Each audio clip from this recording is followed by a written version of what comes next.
nuestros orígenes. Este ha sido uno de los temas que siempre ha preocupado al hombre.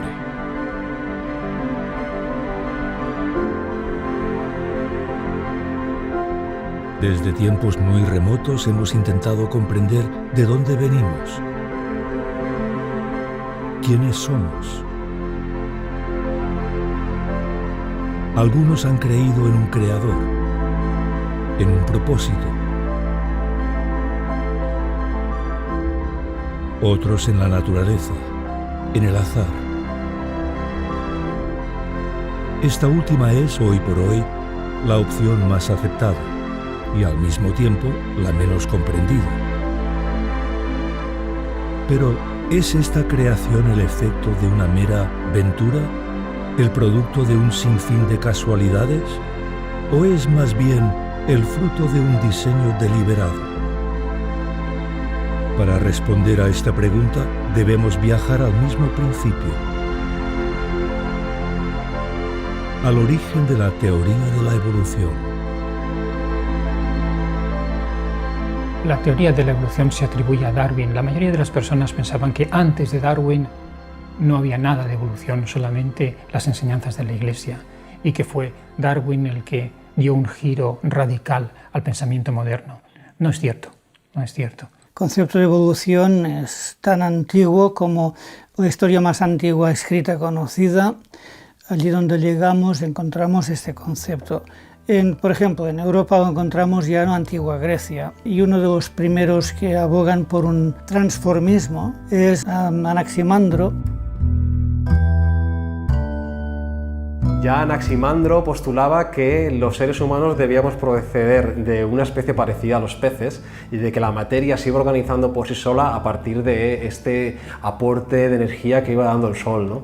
Y lo que es bastante chocante porque hoy en día se piensa exactamente cosas muy similares. De hecho, en un documental, un evolucionista, P.Z. Myers, afirmaba muy rotundamente que los seres humanos en realidad no éramos más que peces, ¿no? Anaximandro, sin embargo, habría tomado estas ideas de su conciudadano y maestro Tales de Mileto, el cual, tomando de la mitología de la época, nombraría al agua como el arjé, o principio de todas las cosas. A lo que ha dado pie es a un mito, ¿no? El mito de que si hay agua puede aparecer la vida espontáneamente, ¿no? Y a mis niños en el colegio pues les dijeron, no, ya se ha encontrado agua en Marte y además vestigios de vida. Esto es absolutamente falso, rotundamente falso, ¿no? El agua es una condición sine qua non para la vida, pero la vida es abrumadoramente compleja y hay en los libros de texto, en los estudiantes, en la gente en general, una idea totalmente equivocada.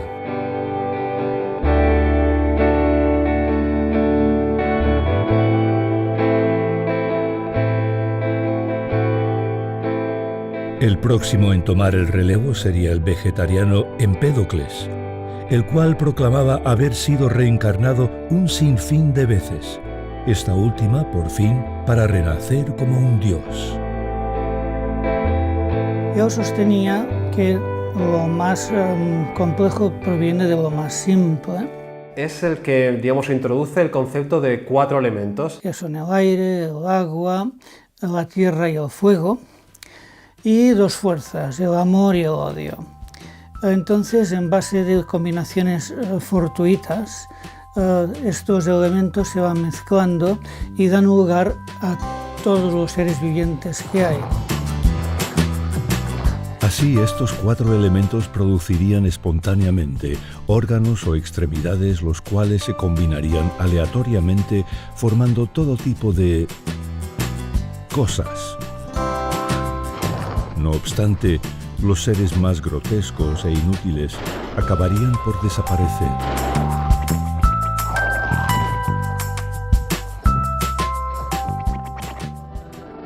Mientras, los mejor adaptados perdurarían. Yo también creía que este proceso de complejificación constante dentro de cada ciclo luego volvía a una disolución y a un nuevo ciclo, o sea, en un eterno retorno. Todo esto desde una perspectiva realmente materialista. El materialismo, sin embargo, recibiría su máxima expresión con Demócrito, un filósofo que viajaría hasta Persia e India en busca de sabiduría y que, junto con Leocipo, es considerado como el padre del atomismo. Así, Demócrito, uno de los primeros filósofos materialistas en postular sobre el origen del universo, concluiría que la indeterminación de los átomos era prueba de que la verdad no podía ser conocida y que el mundo carecía de propósito.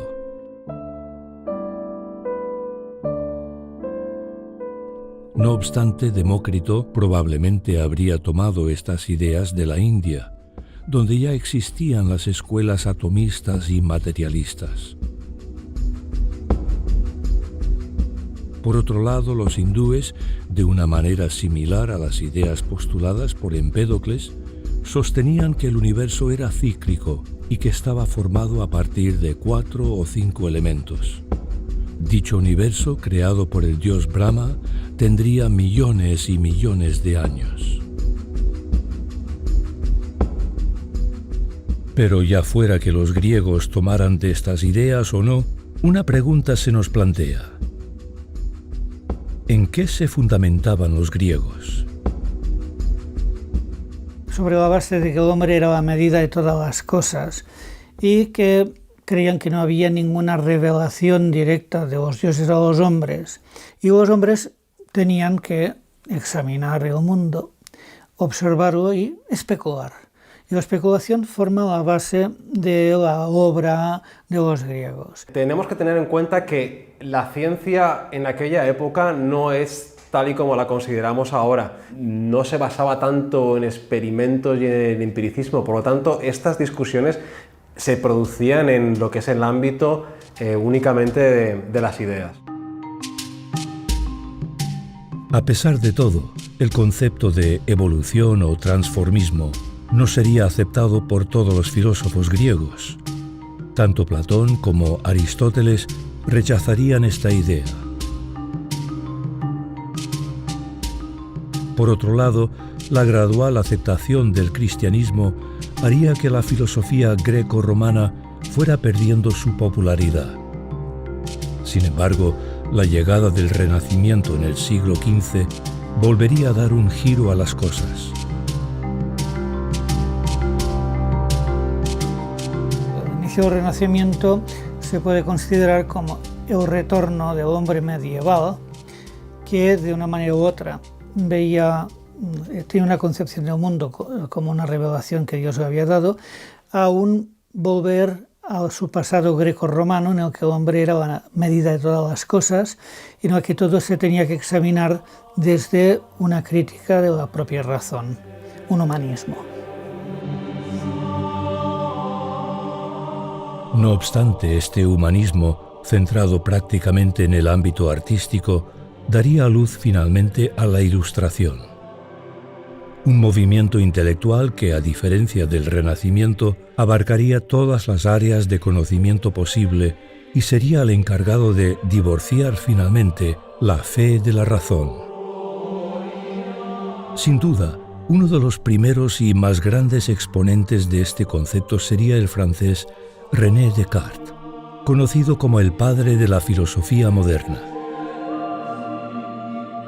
Él fue uno de los pioneros en cuanto a la Ilustración, en centrar todo en el hombre y que el hombre no debía aceptar ninguna revelación externa sin aplicar la duda metódica y examinar todo desde el mismo principio. Una de las contribuciones no tan conocidas de Descartes sería en el campo de la cosmología. Descartes, influenciado grandemente por Demócrito, postularía que el universo había sido formado a partir de una sopa de partículas en movimiento, la cual habría acabado formando las estrellas. Por su parte, una de estas estrellas se habría ido enfriando y solidificando hasta formar la Tierra. También gradualmente se habrían formado luego los océanos y los continentes. Naturalmente esta idea fue un semillero de otras cosmogonías que fueron ya presentándose. Cosmogonías que en algunos casos parecen ser copias exactas de las hipótesis de Descartes y Demócrito.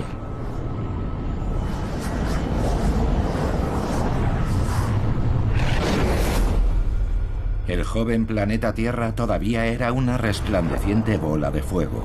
No había aún ninguna señal de nuestro planeta azul. Poco a poco nuestro candente planeta se enfrió.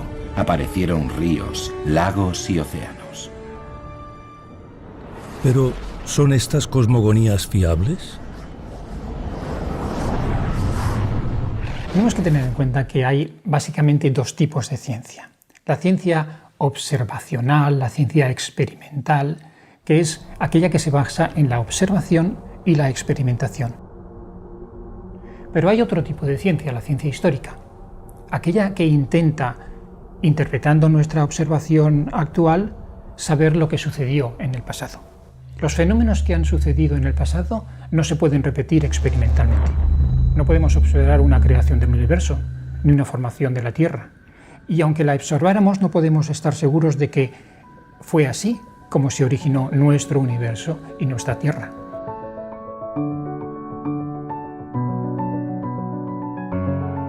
El hecho es que nunca se ha podido observar ni demostrar que un choque caótico de partículas pueda llegar a formar un sistema complejo, como es el caso de un planeta inerte,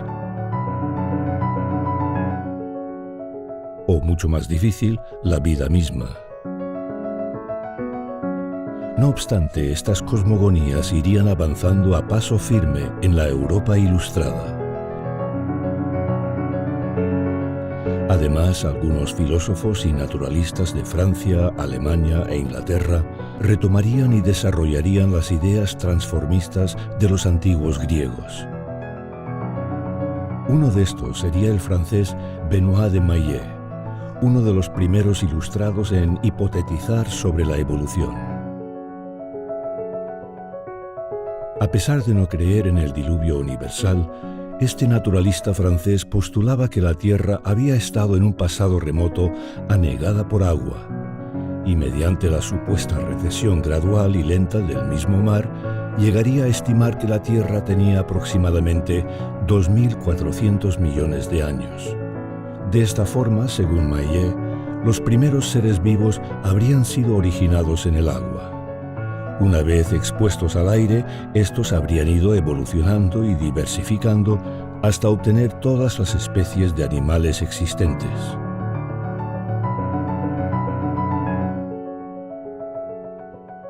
Cómo estos seres más primitivos se habrían adaptado para vivir fuera del agua no se sabe. Sin embargo, para Maillet, los relatos de seres mitológicos, como sirenas y tritones, serían la evidencia de que el hombre procedía del pez.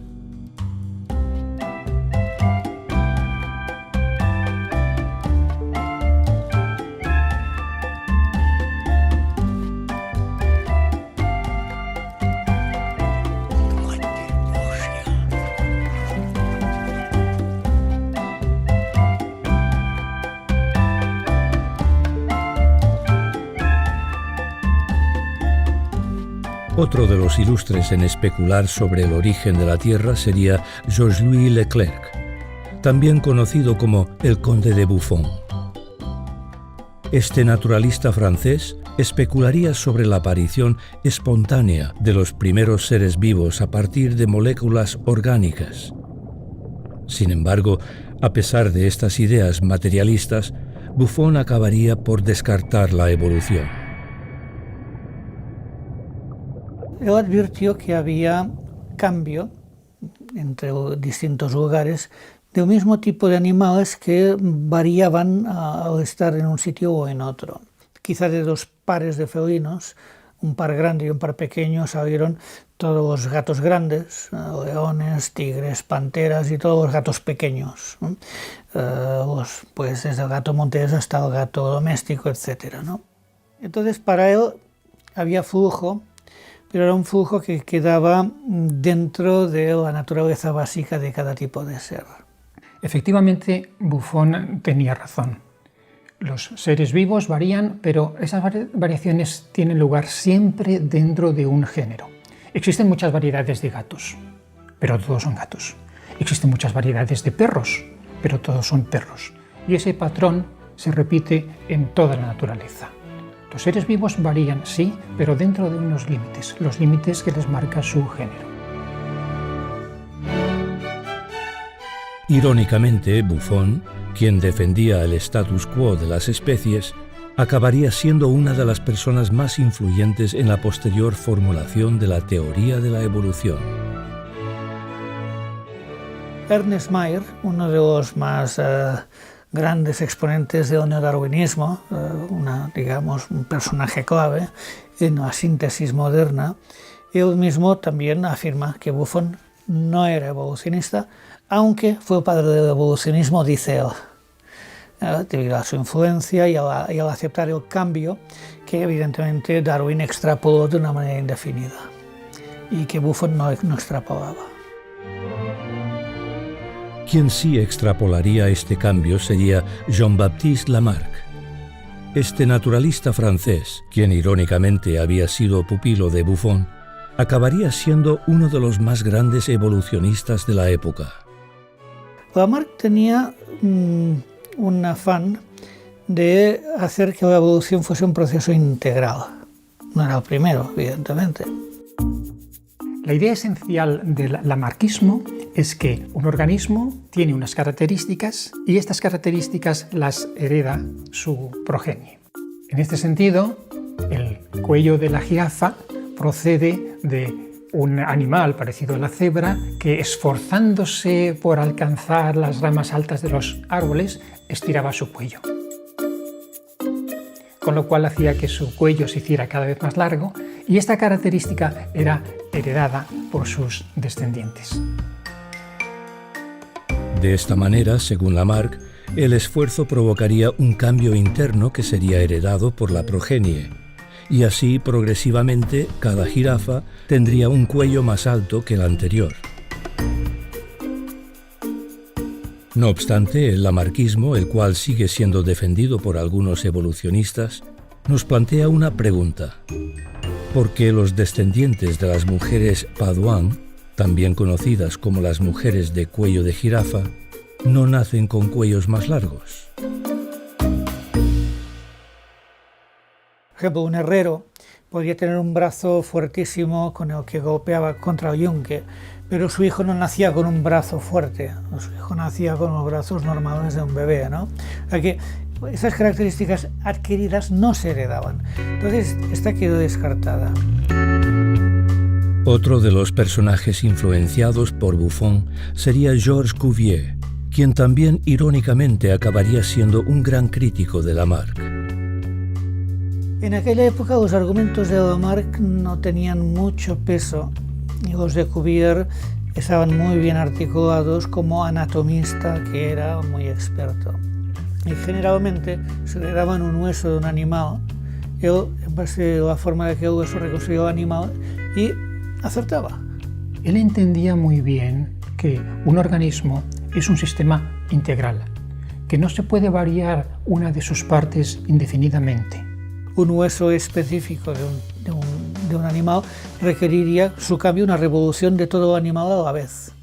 Él entendía que tenía que ser todo el organismo que se transformara gradualmente. Eso significa cientos de cambios simultáneos en todos los órganos del individuo. Esto es algo que hoy en día no se tiene en cuenta.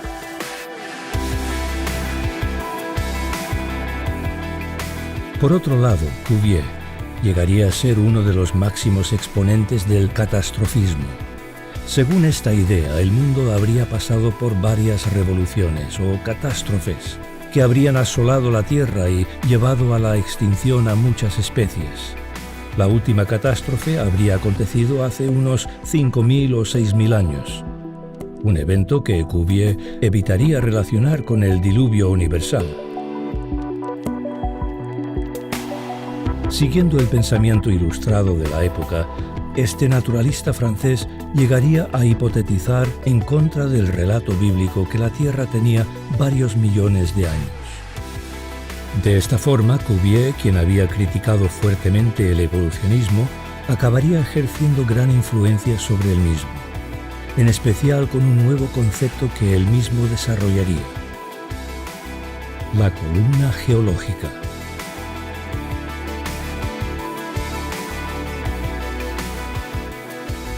Cuando estudiamos la geología terrestre, observamos que la mayor parte de la superficie terrestre está compuesta por rocas sedimentarias. Se les llama sedimentarias porque cada una de estas capas procede de la sedimentación, es decir, de partículas, polvo o granos que fueron aportados por fenómenos naturales como el viento, el hielo, el agua, y se han depositado en forma de capas. La columna geológica es la creencia que estas capas de sedimentos que se producen a lo largo del tiempo, de alguna manera son un registro temporal de la historia de la Tierra. Así, cada capa se depositaría en una época determinada y contendría información sobre la fauna y flora de cada época.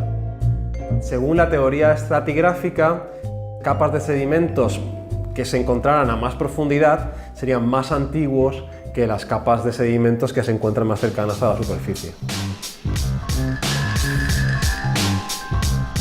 De esta forma se llega a reconstruir una especie de historia geológica de la Tierra. Ciertos fósiles guía aparecen en unos lugares, después se extinguen y otros fósiles guía aparecen en otros lugares.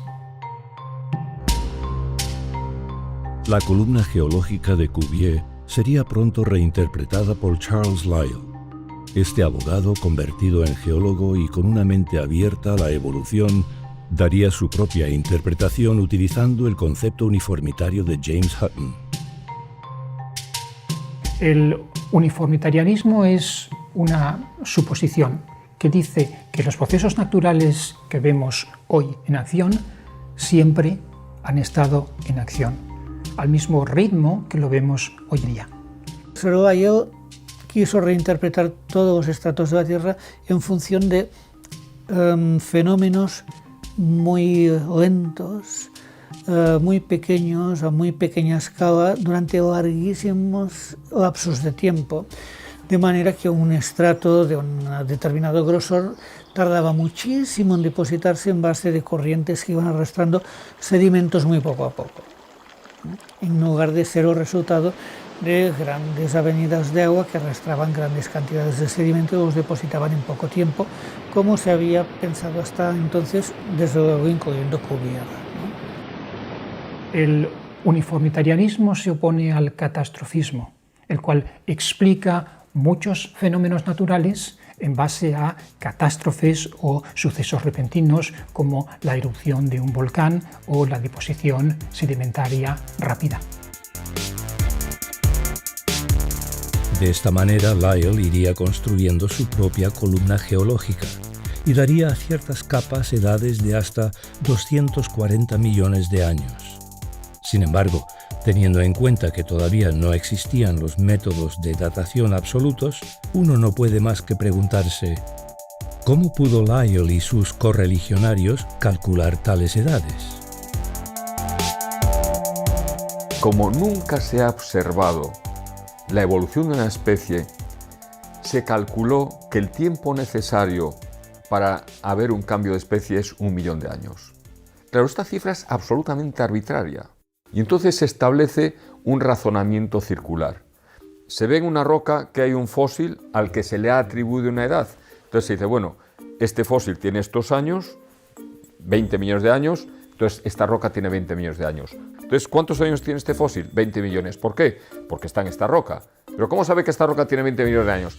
Porque tiene ahí el fósil guía. Y es un razonamiento circular.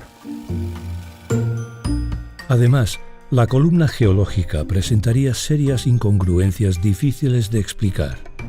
Los fósiles no siempre se encontrarían en las capas correspondientes. No podemos decir, bueno, he encontrado este animal en este estrato que es del Eoceno, porque el Eoceno está arriba de todo. Bueno, ¿y cuando está debajo de todo? Cuando está debajo de todo, bueno, es que allí ha habido un fenómeno geológico de empuje lateral que ha desplazado ese estrato por encima de otro, porque ha habido también un movimiento vertical anterior. Bueno, ¿y cómo lo sabemos? Porque están fuera de orden. Pero no hay ninguna evidencia física de que haya habido este movimiento. Pues tiene que haber habido, de alguna manera. Y entonces empiezan a hacer hipótesis ad hoc para intentar explicar por qué no existe la evidencia de que haya habido movimientos. El hecho es de que no tenemos un registro geológico coherente. No aparecen todos los fósiles en el lugar que deberían aparecer. Entonces, cuando aparecen en el lugar correcto para el evolucionista, se acepta. Cuando aparecen invertidos, se busca una explicación de por qué, en ese caso, han aparecido invertidos.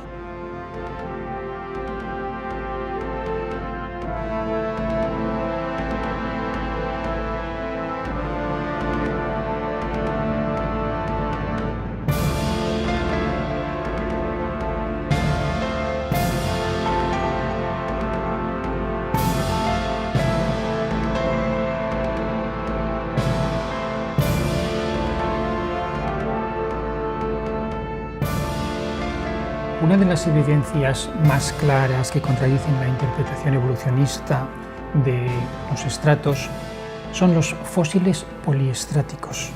Eso significa fósiles que aparecen en distintos estratos al mismo tiempo. Por ejemplo, aparecen troncos de árboles en posición vertical que atraviesan varios estratos. ¿Qué nos dice este fósil? Nos dice que estos estratos no se formaron a lo largo de miles de millones de años, porque ningún tronco vegetal permanece en posición vertical durante miles de millones de años. Esto son cosas que realmente tienen que llevar a poner en cuestión la columna geológica, que es nada más que una construcción mental. El monte Santa Elena en Estados Unidos es uno de los mejores ejemplos de los efectos geológicos repentinos que han podido observarse en nuestros días. Todo empezaría con el despertar de este volcán en 1980. La erupción sería de tal magnitud que acabaría arrasando todo lo que encontraba a su paso en un radio de 600 kilómetros cuadrados. Por consiguiente, enormes e incalculables cantidades de desechos serían transportados con gran ímpetu, río abajo, sin nada que les detuviese. Además, la ceniza expulsada por el volcán llegaría a depositarse hasta en 11 estados diferentes. La erupción acabaría con la vida de 57 personas. Sin embargo, esta tragedia probaría ser algo útil. Varios científicos realizarían observaciones y experimentos que nos revelarían datos sorprendentes. La explosión del monte Santa Elena en Washington en 1980 creó en una amplia zona una región compuesta por rocas sedimentarias en las cuales podemos observar los distintos estratos que se formaron muy rápidamente en una cuestión de horas o días. Incluso la lava posterior formó un cañón atravesando estos estratos, formando esta hendidura que se conoce hoy en día como el Pequeño Gran Cañón. Eso sucedió en un espacio de días o semanas, es decir, repentinamente. Además, este evento nos revelaría incongruencias con los sistemas de datación radiométricos actuales. Sabemos exactamente la edad porque hubo testigos oculares y se cogieron las muestras. Nos está dando valores dependiendo del método, de cientos de miles de años, incluso de millones de años. Lo que hablaría en contra de la fiabilidad de estos métodos, puesto que si frente a muestras conocidas no me está dando un valor conocido, ¿cómo puedo fiarme de aquellas muestras en las que desconozco totalmente la edad? Y esto se ha dado también en casos con uranio, torio, plomo, en que rocas de edades históricas han dado 4.000 millones de años, 1.000 millones de años. y sin embargo no podían tener aquella edad porque también eran rocas de edad conocida, de formación conocida. Y esto está documentado.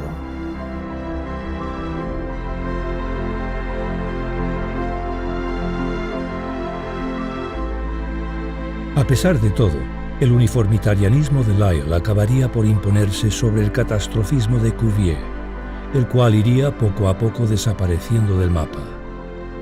No obstante, no todos los geólogos se rendirían al uniformitarianismo. Algunos de estos eran los geólogos bíblicos o creacionistas. A diferencia de Cuvier, los geólogos bíblicos creían en una edad reciente de la Tierra y una sola gran catástrofe producida por el diluvio universal bíblico. Después de todo, ¿no era más congruente creer que una gran catástrofe hubiese creado los efectos geológicos que vemos hoy día? ¿Y no era más creíble pensar que los fósiles marinos encontrados en las cimas de las montañas fueran el producto de este gran evento? No obstante, los argumentos en contra del transformismo no solo se basarían en la geología, sino también en las conclusiones expuestas por teólogos naturales como William Paley, quien en su libro Teología Natural expondría argumentos lógicos en contra del transformismo, y que, irónicamente, sería admirado por el mismo Charles Darwin. William Paley da unas razones contundentes desde la complejidad de los sistemas biológicos, ya en aquel tiempo, en 1802. En su libro muestra también una analogía entre si yo me encuentro un reloj, que hay un relojero que ha elaborado aquel reloj de manera deliberada y con propósito. Hoy en día el argumento de Paley ha sido renovado gracias al descubrimiento dentro de la célula de las máquinas proteínicas. Es decir, hemos encontrado verdaderas máquinas en el interior de la célula. Por lo tanto, el razonamiento de Paley se puede aplicar perfectamente hoy a las máquinas moleculares que hemos encontrado dentro de las células. Además, Paley criticaría los argumentos evolucionistas expuestos por el abuelo de Charles Darwin, Erasmus Darwin. Así, gracias a las ideas evolucionistas de Erasmus, el joven Darwin acabaría decantándose por la visión evolucionista de su abuelo. También Darwin había oído a Lamarck, cuyos argumentos no aceptaba, pero bueno, sí aceptaba el concepto general de evolucionismo. En este sentido, Lamarck refuerza a Darwin por una parte y, sin embargo, lo deja frustrado por otra. En 1831, Darwin, quien se había aficionado a las ciencias naturales y convertido en un ávido colector, vería su sueño hecho realidad al conseguir una plaza a bordo del Beagle, un barco dedicado a cartografiar la costa de Sudamérica. Sin embargo, antes de salir, el almirante Fitzroy recibiría una petición del mismo Lyell: tomar apuntes geológicos. No teniendo a ningún experto, Fitzroy encargaría a un inexperimentado Darwin esta tarea. El almirante, quien no se había posicionado todavía sobre el evolucionismo, regalaría a Darwin el libro de Lyell, Principios de Geología, el cual leería ávidamente a bordo del Beagle. Quizá uno de los personajes que influenciara más a Darwin fue Lyell, con su teoría de las grandes edades de tiempo. Esto le da a Darwin la capacidad de elaborar una teoría en la que un proceso que no es visible en una escala de tiempo real es posible en una escala de tiempo de millones de años. Ahí, aunque no sale de un marco bufoniano de variación dentro de los grandes tipos de vida, sí que él ya empieza a especular acerca de observaciones que realiza entre el continente sudamericano y islas del Pacífico, y él tomó el razonamiento de Lyell para la geología y lo aplicó a la biología. Y también antes o durante este tiempo ha leído un tratado de Malthus. Este clérigo y erudito británico sería de gran influencia sobre la economía política y la demografía de la época. En su libro Ensayo sobre el principio de la población, Malthus especularía sobre el peligro de un aumento de población descontrolado. Según este erudito, un incremento en el bienestar del pueblo siempre producirá un aumento de población. Sin embargo, el alimento, el cual crecerá a un ritmo más lento, producirá una situación adversa de hambrunas y guerras. Así, pensaba Malthus, solo un control riguroso de la natalidad sería capaz de frenar la supuesta crisis.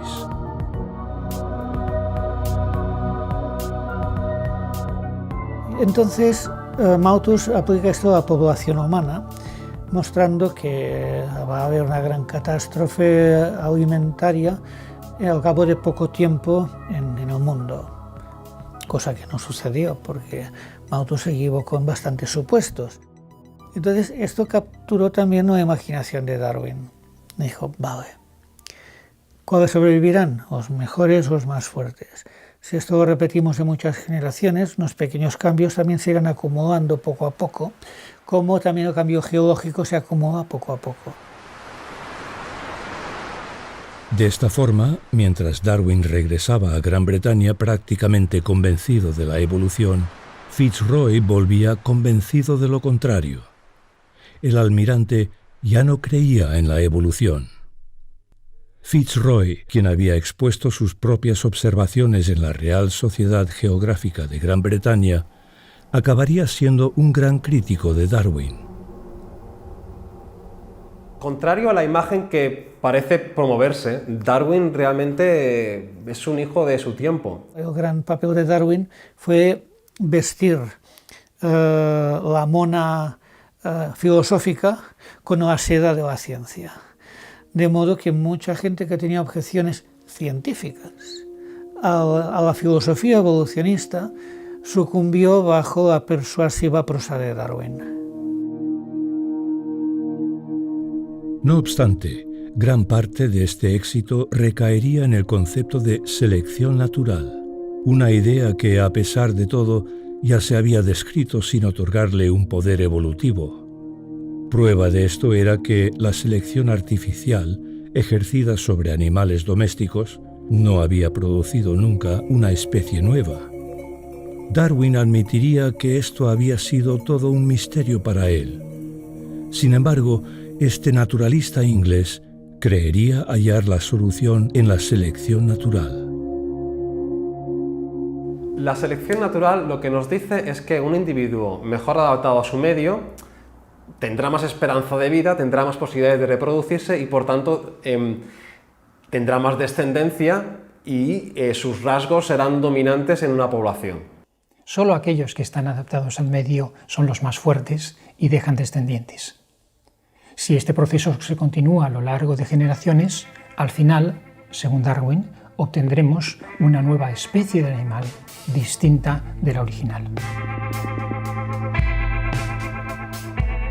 De esta forma, según Darwin, la selección natural en la práctica es un proceso según el cual el más apto llegará a sobrevivir y dejar descendencia. Y en la teórica, cambios graduales y limitados llegarán a producir nuevas especies. Esto, sin embargo, nos presenta varios problemas. En primer lugar, Darwin nunca llegaría a definir qué hace a una especie estar mejor adaptada que otra, excepto que una sobrevive y la otra no. En segundo lugar, ¿de qué manera crea un proceso ciego como la selección natural nuevas especies? Lo que no explica la teoría de Darwin es de dónde surge esa diversidad, cuál es el motor, cómo se explica la aparición de estos nuevos rasgos. Es una paradoja que el libro de Darwin se denomina el origen de las especies, cuando en realidad en el libro no se explica el origen de ninguna especie. Lo único que expone Darwin es un mecanismo real que produce un resultado hipotético. No se ha observado en ningún lugar que la selección natural cree nuevos órganos. Sin embargo, él especuló que los nuevos órganos aparecían en base a la selección natural. Ya Darwin había descartado el mecanismo lamarckista en sus primeras ediciones de la herencia de los caracteres adquiridos. En realidad, en su sexta edición lo aceptó otra vez, volvió al redil lamarckista, porque él mismo confesó que la selección natural como tal no tenía suficiente capacidad para generar novedades, ni el azar.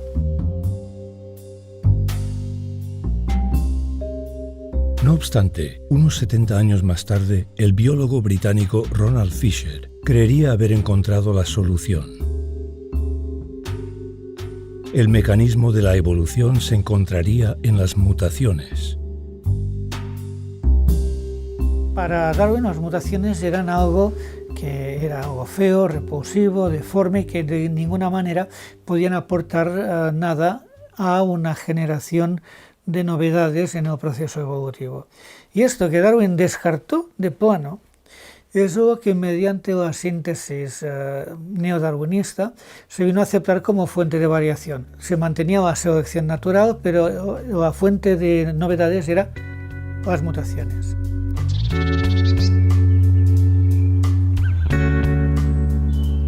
De esta forma, los mismos pinzones de Darwin, los cuales habría dado como evidencia de evolución, acabarían siendo, según el nuevo postulado, el resultado de las mutaciones. ¿Puede, sin embargo, la nueva síntesis moderna o neodarwinismo explicar la evolución mediante las mutaciones? Una mutación es esencialmente un error de copia. Por lo tanto, la mutación no produce nunca nueva información genética. Al contrario, la destruye. La pretensión de que los cambios entre especies se han generado por mutaciones al azar, o sea, no mutaciones dirigidas y selección natural, pues es algo que no solo no ha podido mostrarse, sino que todas las evidencias hablan en contra. This mutation somehow causes an increasing need for blood. I can only assume that it has something to do with the openings in the hands. They resemble the orifices used by leeches in sucking blood from their host's body. There's no telling how far this has spread. God help us if there are any more of these creatures. O sea, estamos dando unas capacidades creadoras de información a un mecanismo que nosotros conocemos que es destructivo para la célula. Es decir, las mutaciones, que son cambios en el material genético, o bien no producen nada, o producen enfermedad o producen muerte. No existen las mutaciones positivas, son una entelequia.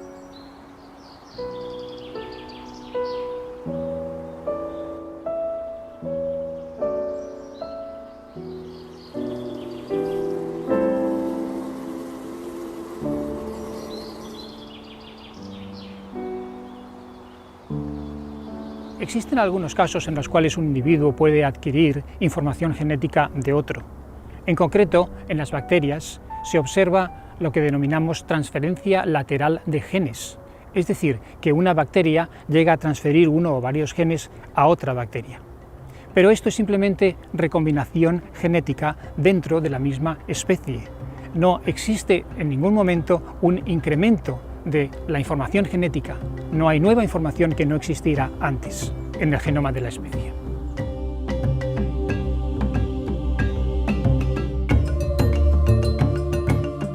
Así, a pesar de que algunas mutaciones puedan conferir ciertos beneficios a la supervivencia de una bacteria o un animal, en ningún caso producirán tales mutaciones un aumento de información y complejidad. Este problema se agrava aún más cuando consideramos la epigenética, una nueva área de estudio que está poniendo en entredicho la suposición de las mutaciones como mecanismo evolutivo. En la epigenética se ha podido constatar que así como, digamos, el código del ADN, hay una herencia que básicamente es inamovible, que esa herencia genética puede ser activada o desactivada. Sus códigos pueden ser disparados o refrenados por un código que hay encima, un código también de especie química, con lo que quedan expuestos a ser expresados o a no ser expresados.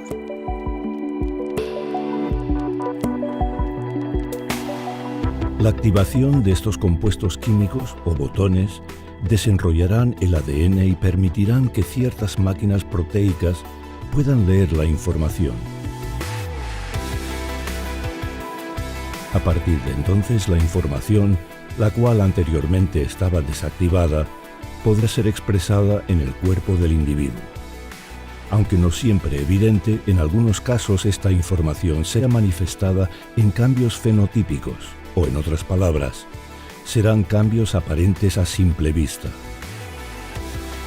No obstante, estos cambios serán el resultado de la expresión de una información preexistente en el ADN, y no de una información nueva.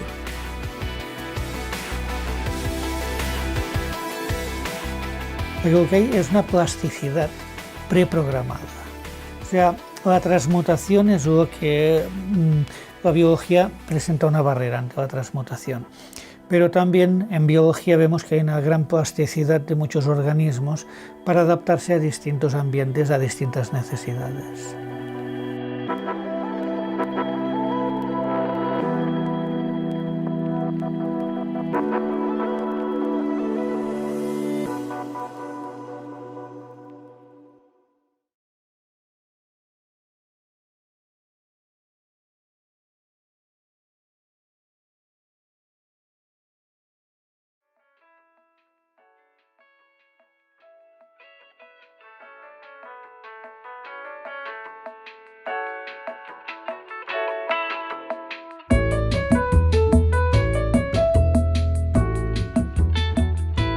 A pesar de no tener un mecanismo evolutivo, la teoría de Darwin iría poco a poco ganando peso, terreno y adeptos.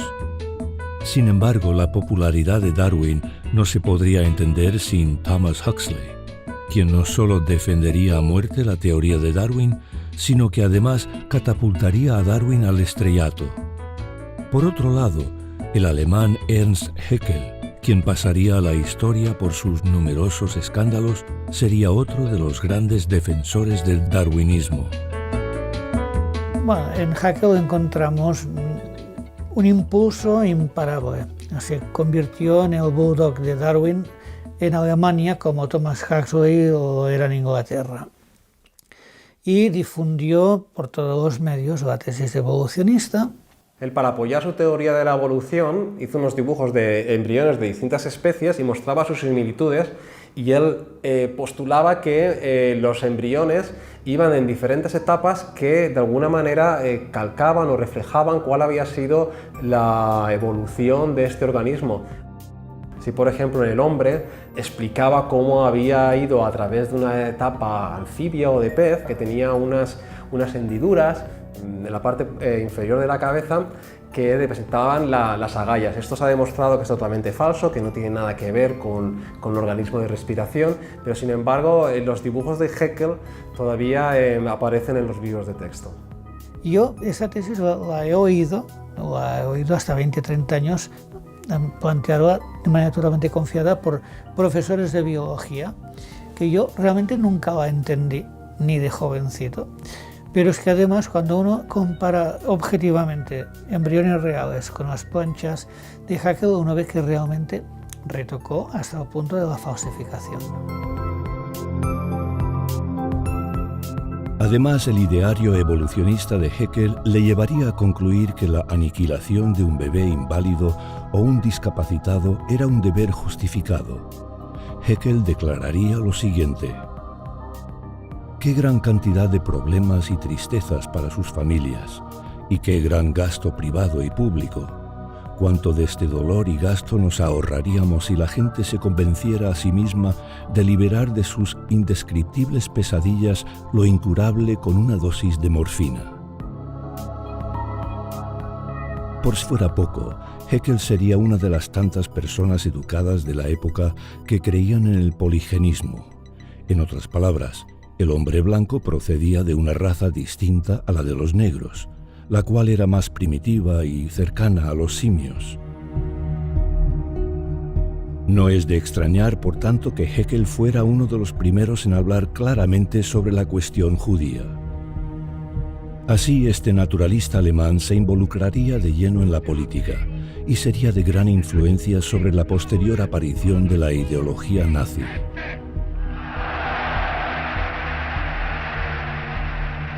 Otro de los grandes logros de Haeckel sería con el eslabón perdido, el cual, según él, no se encontraría en África, como creía Darwin, sino en Asia. Haeckel, convencido de su hipótesis, mandaría dibujar el tan ansiado lazo entre el mono y el hombre, el Pithecanthropus alalos, que significa el hombre simio sin voz.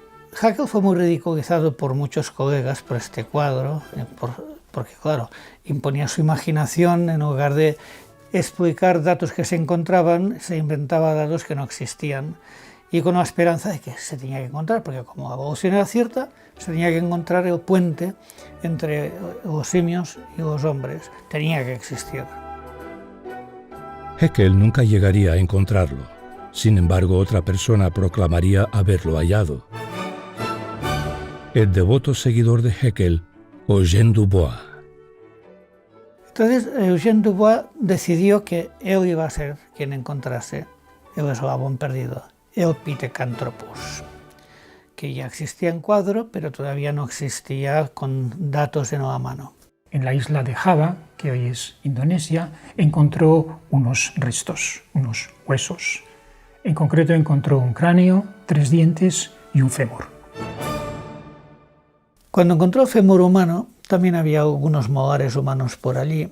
Telegrafió a Haeckel consultándole,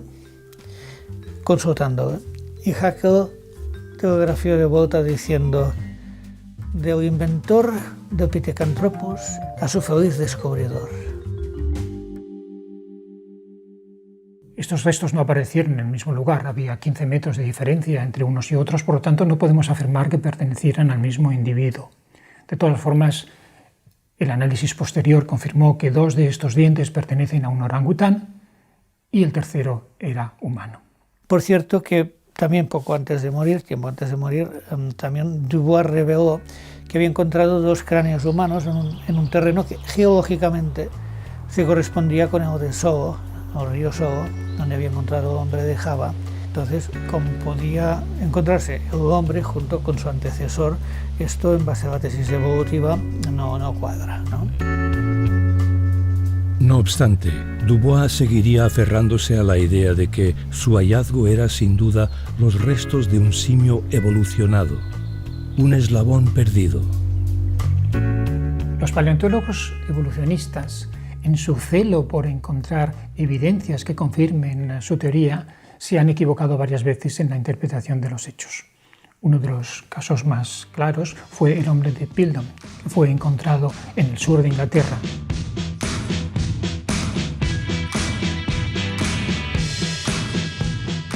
Estos restos de cráneo, encontrados por Charles Dawson, serían avalados por gran número de científicos. Por su parte, la prensa internacional haría gran eco de esos restos tan preciados.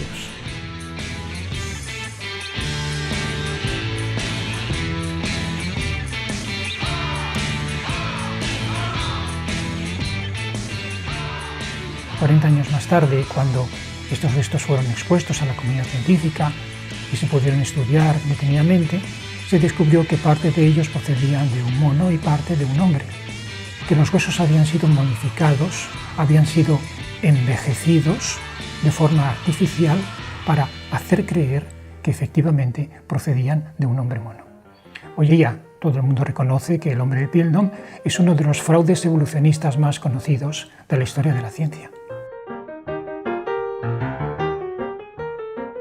Por otro lado, al poco tiempo de descubrirse los restos de Piltdown, y por tanto de no conocerse todavía la verdad, Estados Unidos daría noticias de un nuevo descubrimiento: el hombre de Nebraska.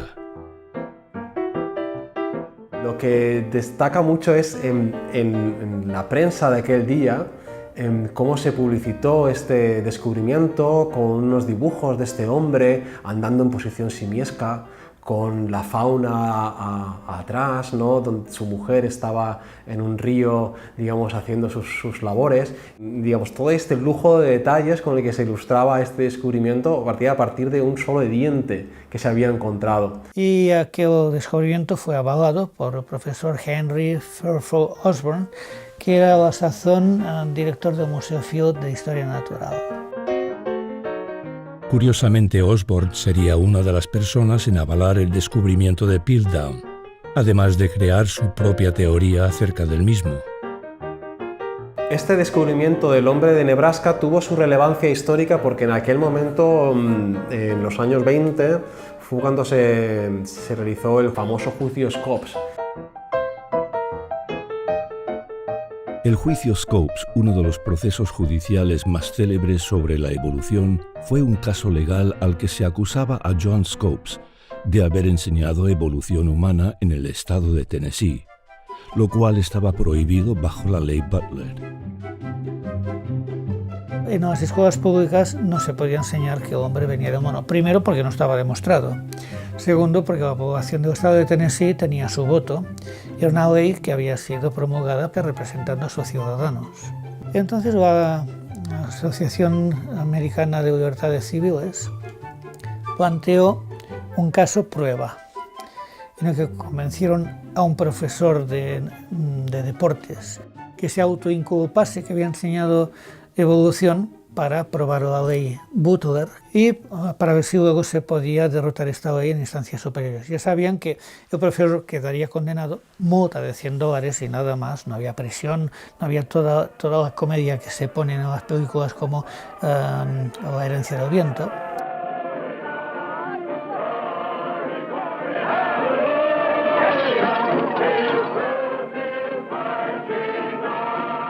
Es curioso porque, digamos, una de las partes, la parte que tomaba la posición evolucionista, se mofaba de la otra parte, que era un hombre que además era originario de Nebraska y que le hacía toda serie de burlas porque habían encontrado este diente que era un hombre de Nebraska igual que él, ¿no? Naturalmente, aquel juicio, el profesor fue condenado, pero al final hubo un tema técnico, la cosa no siguió adelante y la cosa quedó como Rosario de la Aurora, excepto por un factor. Hicieron una campaña de la que se hizo eco mucha otra prensa de todos los Estados Unidos, ridiculizando el cristianismo, ridiculizando el relato bíblico de los orígenes y poniendo pues, al profesor evolucionista como el gran héroe del día, y era todo falso. Tan falso que Scopes en aquel momento ni siquiera tenía novia. Diles que lo lamentas, que fue una equivocación. ¿Puedes decirle? ¿Que si me permiten salir de la cárcel dejaré de pensar? ¿Lo soportarías, Raquel? Estaríamos juntos al menos. No podría ser. Luego, posteriormente, el profesor Scopes dijo que él ni se acordaba que sí hubiese enseñado evolución, que desde luego no recordaba haber enseñado tal cosa. Pero esto fue en declaraciones posteriores, cuando estaba todo hecho y toda la propaganda y todo el daño ya hecho. Además, Scopes declararía en privado que sus estudiantes habían sido instruidos por los mismos abogados a mentir en el estrado. El profesor, temiendo a sus abogados, nunca llegaría a revelar la verdad. Ya fue un gran éxito de propaganda, en el que el hombre de Nebraska tuvo una gran parte, por cierto. Y que luego fue este diente, 2 años más tarde, la misma revista Science publicaba que no se trataba de un diente de un humano, sino que se trataba de un diente de un cerdo.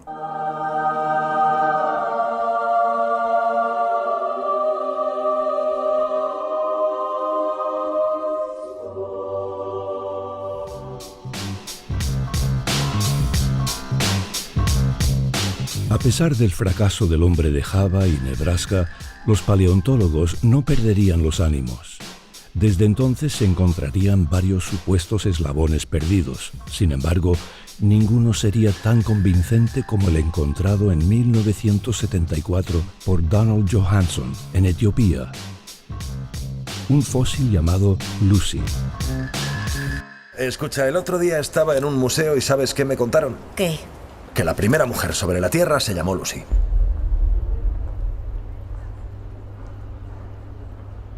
¿Y eso debe animarme? Sí. No.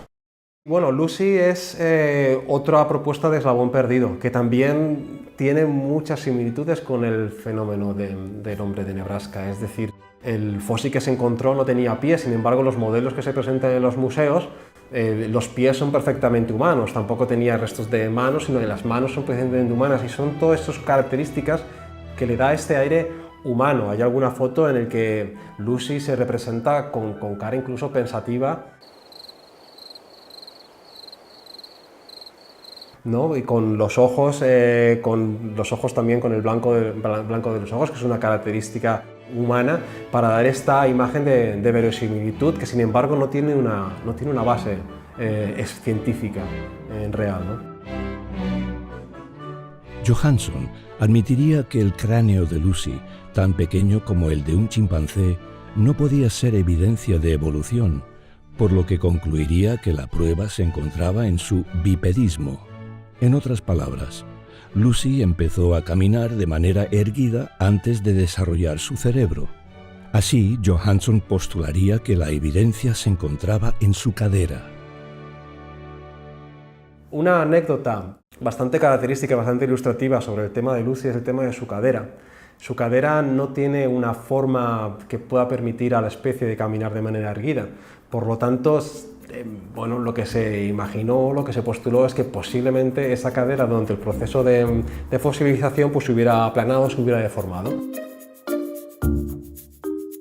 Según el anatomista Owen Lovejoy, estos pedazos de cadera, al cabo de millones de años bajo fosilización, habrían acabado formando una pelvis con una forma diferente a la original, la cual habría estado, supuestamente, adaptada para el bipedismo. Lovejoy decidió que podría restaurar la pelvis a su forma original. No quería alterar el original, así que hizo una copia con yeso. Cortó las piezas dañadas y las juntó otra vez en la forma que se encontraban antes de la muerte de Lucy. Era un trabajo delicado, pero después de sacar los obstáculos de la pelvis, todo encajaba a la perfección, como un puzzle tridimensional. Digamos que si los datos experimentales, si no te gustan, pues tampoco debes dejar que te arruinen una buena teoría. A pesar del ingenioso plan de Lovejoy, los antropólogos Hausler y Schmidt concluirían que la reconstrucción de esta pelvis tan fragmentada era demasiado complicada para obtener algún resultado fiable. Además, estos mismos antropólogos cuestionarían su femininidad. Ahora Lucy era un macho y su nombre Lucifer. Por otro lado, estudios realizados por los antropólogos Stern y Sussman concluirían que la anatomía de Lucy estaba adaptada para vivir en los árboles. Es sencillamente un tipo anteriormente desconocido de criatura antropoidea y no se podría decir rigurosamente nada más.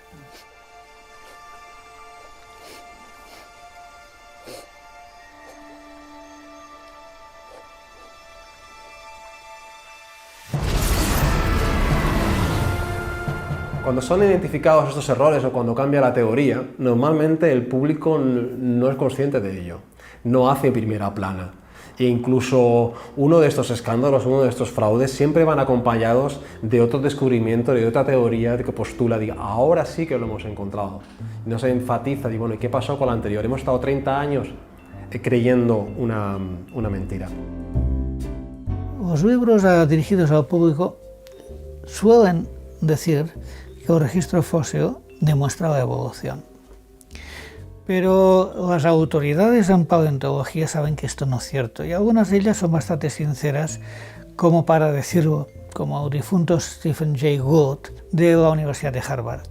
Y él dice que la rareza de las formas de transición en el registro fósil es un secreto mejor guardado del gremio de los paleontólogos. Sí, paleontólogos de Harvard, del Museo Británico, del Museo Americano, del Museo Field de Chicago, gente eminente, realmente especializados en este tema, dicen no.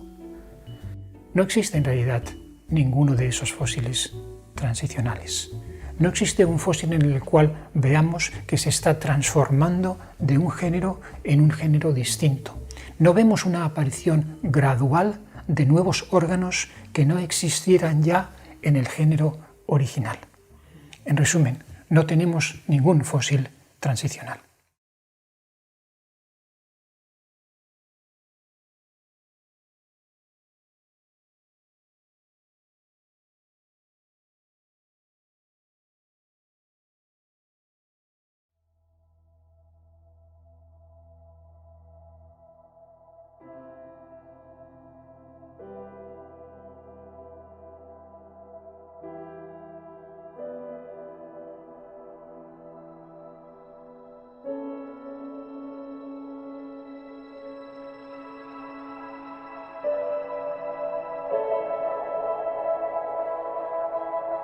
Desde tiempos muy lejanos, la filosofía materialista ha intentado explicar de qué manera podría haber aparecido la vida en la Tierra. Sin embargo, el horizonte de este gran paradigma parece borrarse en la distancia, y a veces, como si fuera un espejismo, aparece de nuevo llamando a aquellos deseosos de beber el agua de aquel antiguo charco. Este espejismo, tan distante y difícil de imaginarse, se conoce hoy día como abiogénesis. La abiogénesis es la pretensión o el intento de intentar comprender cómo la vida pudo aparecer por sí misma, es decir, partiendo de compuestos de átomos simples, de moléculas simples, aparecer la vida tal como la conocemos hoy en sus diferentes manifestaciones por sí misma, sin intervención de ningún tipo de fuerza inteligente externa. Para comprender mejor de dónde surge esta idea, debemos retroceder en la historia y situarnos en tiempos de Aristóteles, quien, entre otras muchas cosas, popularizaría la hipótesis de la generación espontánea. Tanto Platón como Aristóteles, como los antiguos, creían en la generación espontánea. Si había trapos sucios y grano que se estaba pudriendo, salían ratones. Y si había carne que se pudría, salían moscas. Así, creía Aristóteles, ciertos animales se generarían o bien espontáneamente a partir de compuestos orgánicos o bien dentro de los animales. Este concepto, aceptado por gran parte de la población, perduraría hasta bien entrado el siglo XX. Era una creencia popular que alguno podía discutir, pero los primeros que realmente lo sometieron a ensayo fueron Redi, Spallanzani y finalmente Pasteur, sí, que hizo posible comer sardinas de nata, entre otras cosas. Así, Pasteur probaría finalmente que los microbios no se generaban espontáneamente en los compuestos orgánicos, más bien eran transportados por el aire hasta este. No obstante, tanto Haeckel como Darwin no estarían dispuestos a abandonar tan rápido la generación espontánea. Darwin creía que la generación espontánea podría haber sido posible en un pasado muy remoto, en condiciones muy diferentes. Esta misma idea la retomaría el ruso Alexander Oparin a principios del siglo XX, quien especularía que una Tierra primigenia, pobre en oxígeno, podría haber facilitado la generación espontánea de partículas elementales para la vida. Oparin nunca llegaría a realizar un experimento que lo demostrara. Sin embargo, a lo largo del siglo XX y XXI se realizarían numerosos experimentos que intentarían demostrarlo y llevarlo a cabo. Uno de estos sería el experimento Miller-Urey, realizado en 1952 por Stanley Miller y Harold Urey, el cual pretendía crear espontáneamente las primeras moléculas esenciales para la vida, los aminoácidos. En la actualidad se conocen más de 500 aminoácidos.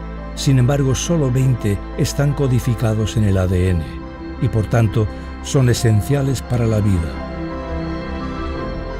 Cada aminoácido, con una estructura singular y diseñada para una función específica, está formado por moléculas de carbono, hidrógeno, oxígeno y nitrógeno. Gracias a las instrucciones dadas por el ADN, los aminoácidos se unen mediante sus moléculas, formando una larga cadena. Esta secuencia, la cual será distinta según su función, puede llegar a tener más de 33.000 aminoácidos. Además, esta cadena debe pasar por una serie de plegamientos y ajustes que le acaban por conferir una forma tridimensional, especialmente diseñada para el trabajo que debe elaborar. He aquí la proteína. Hay muchas funciones que las proteínas hacen, pero esencialmente todo lo que ocurre en la célula lo llevan a cabo las proteínas. Serían las máquinas que hacen que la célula haga lo que tiene que hacer, ¿no? Una célula visual, una célula digestiva, una célula muscular. Entonces, cada una tiene sus proteínas características para poder llevar adelante la función para la que está diseñada. De esta forma, si Miller conseguía formar aminoácidos espontáneamente, el misterio de la vida estaría casi resuelto. O así pensaba él. Entonces, él lo que hizo era imaginarse una atmósfera primigenia en la que mezcló gases como amoníaco, hidrógeno, metano y agua, los sometió a una corriente eléctrica durante varios días y bueno, luego se encontró con una capa de un material negruzco, un alquitrán, en el que él pudo identificar aminoácidos. Y hay algunas cosas especiales a reseñar. Primero, que Miller es un hombre inteligente. Quiero decir que él planeó el experimento partiendo de que conocía previamente la composición química de los aminoácidos y aportó aquellos compuestos de los que estaban pues, el nitrógeno, el carbono, el hidrógeno, el oxígeno. Así, Miller aportó los componentes esenciales para los aminoácidos. En otras palabras, el experimento fue diseñado a la perfección para obtener los resultados esperados. No obstante, estos no serían tan fáciles de conseguir. Inmediatamente que se formaban tenía que aislarlos porque el propio elemento acuoso en el que estaban los descomponía rápidamente. Estos compuestos orgánicos que se iban sintetizando no eran estables en esas mismas condiciones de reacción y tenían que ser alejadas de las condiciones de reacción para poder después ser estables y ser después analizados.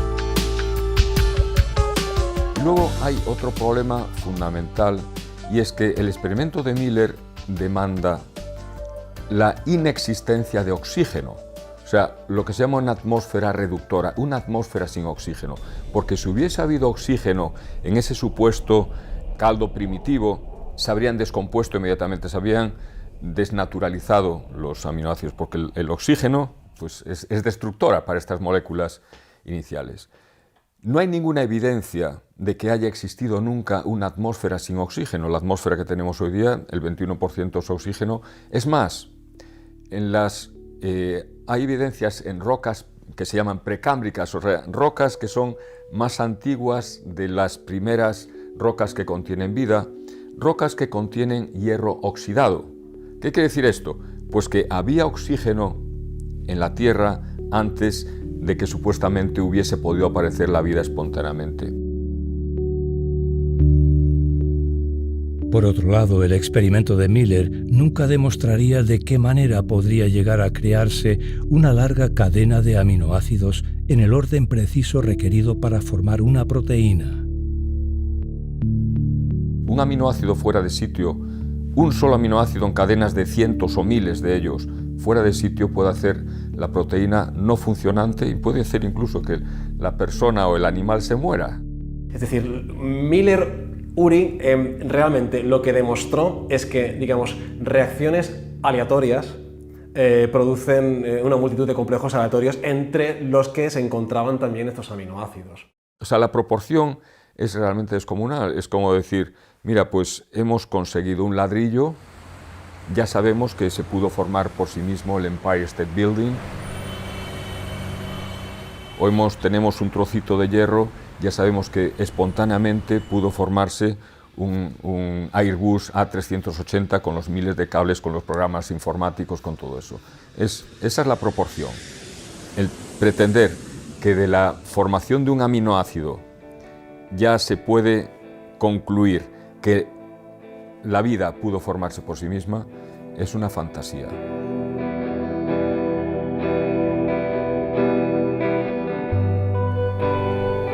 A pesar de todo, hoy día el experimento de Miller sigue presentándose en muchos libros de texto como uno de los grandes hitos de la ciencia de la evolución. Además, este experimento daría pie a la formulación de diferentes hipótesis sobre el origen de la vida.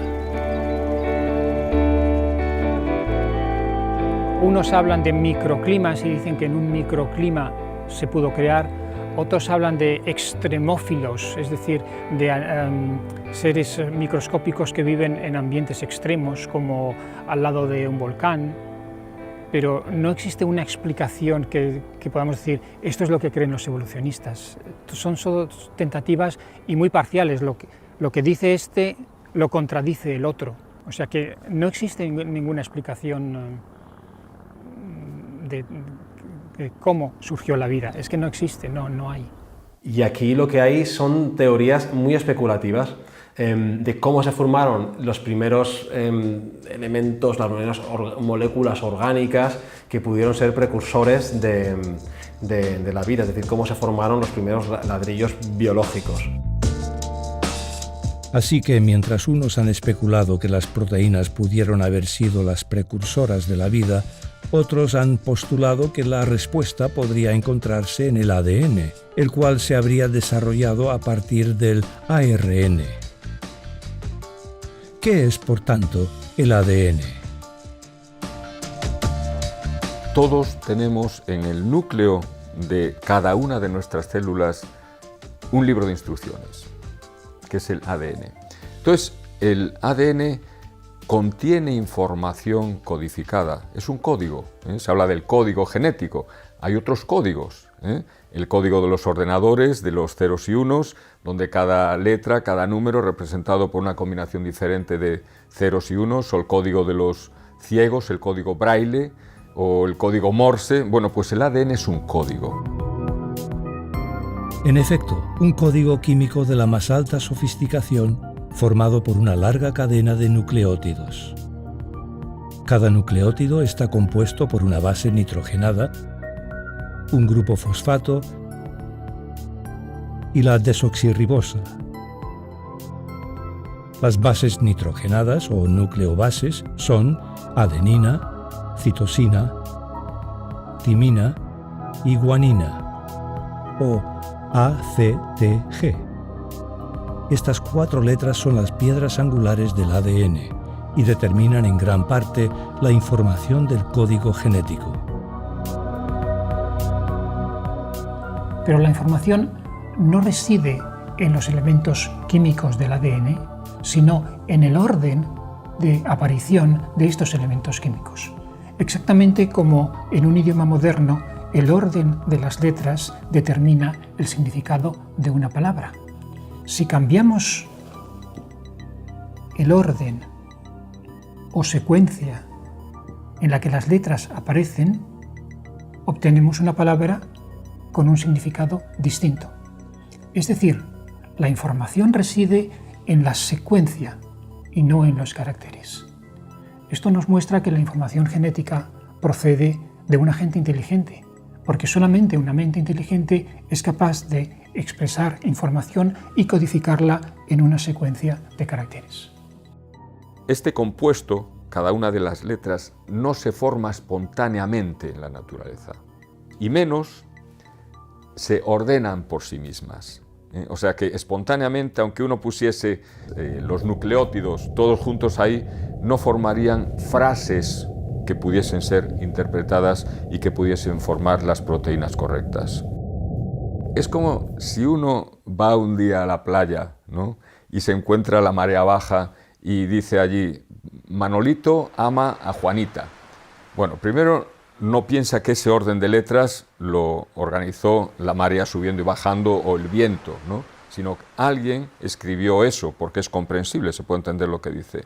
Pues, ¿cómo se va a pensar que 3.000 millones de letras con frases perfectamente estructuradas van a aparecer por casualidad, sabiendo además que físico-químicamente no se enlazan de forma espontánea? Lo difícil de explicar o lo fascinante es el concepto de información dentro del ADN, porque información requiere de un código, de un lenguaje y de una comunicación, y estos son atributos que siempre están relacionados con una inteligencia. Lo difícil es cómo un proceso natural totalmente caótico es capaz de crear una información con sentido y con un propósito.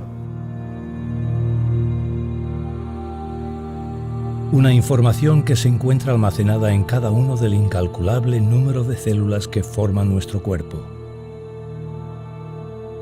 En concreto, en una estructura llamada núcleo, que es, por así decirlo, la caja fuerte de la célula.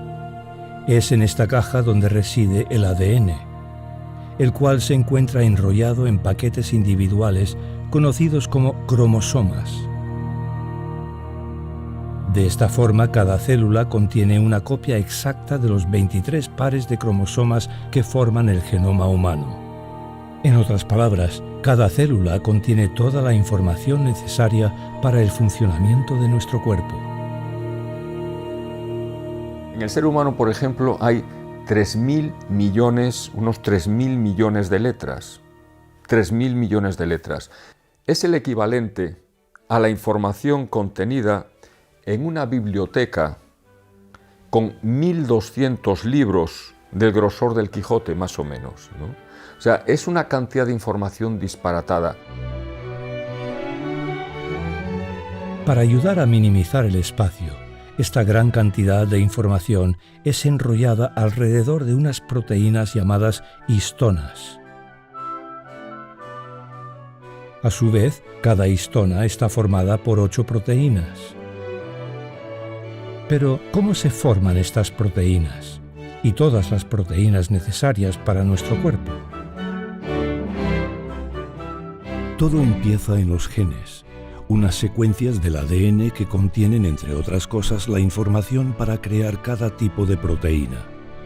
En el proceso de transcripción, la enzima, o máquina proteica, llamada ARN polimerasa, se engancha al principio de un gen.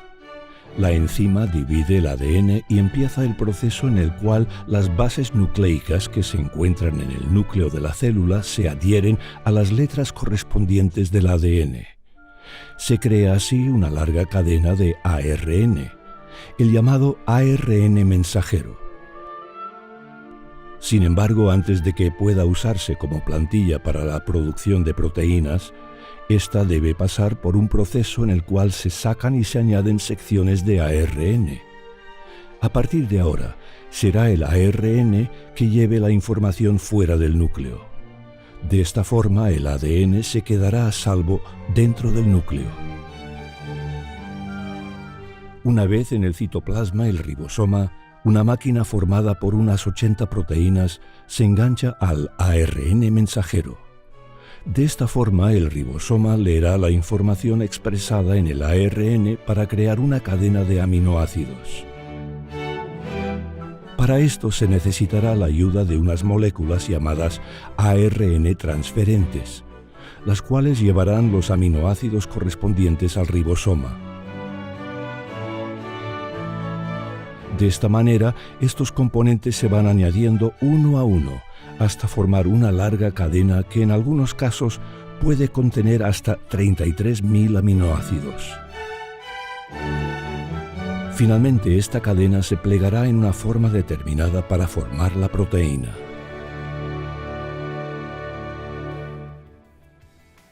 Para que un ser vivo pueda reproducirse, necesita información genética y proteínas. Por lo tanto, el origen de la vida es el problema de explicar cómo surgieron la información genética y las proteínas, que, manipulando la información genética, crean al nuevo individuo.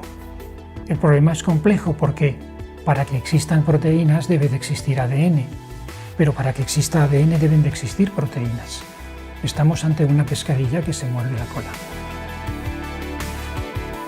Entonces, ¿qué apareció antes? ¿El ARN o la proteína? Pero es que la proteína tiene que estar también en el orden perfecto para poder ser funcionante. Y ese orden perfecto solo está dado por la codificación que está ordenada en la porción en el gen del ARN. Y luego, pues, mucho más complejo que eso. Tendría que haber una protección, una pared para ese núcleo, porque si no se descomponen en un medio acuoso o expuestos a la luz, pues descompondrían inmediatamente toda esta estructura funcionante. Realmente es un problema que no tiene solución. Por tanto, en el origen de la vida tendríamos un problema de huevo y la gallina y otro elemento más, en el que ninguno de ellos puede existir sin la presencia de los otros. No se debe al azar, y su origen es imposible que se deba al azar debido a la pasmosa complejidad e interconexión de todos ellos, de modo que se necesitan todos ellos para que el sistema funcione. No puede faltar nada de aquello. A medida que hemos descubierto más y más del metabolismo celular, hemos observado que la célula, lejos de ser una entidad simple, es en realidad una fábrica compleja.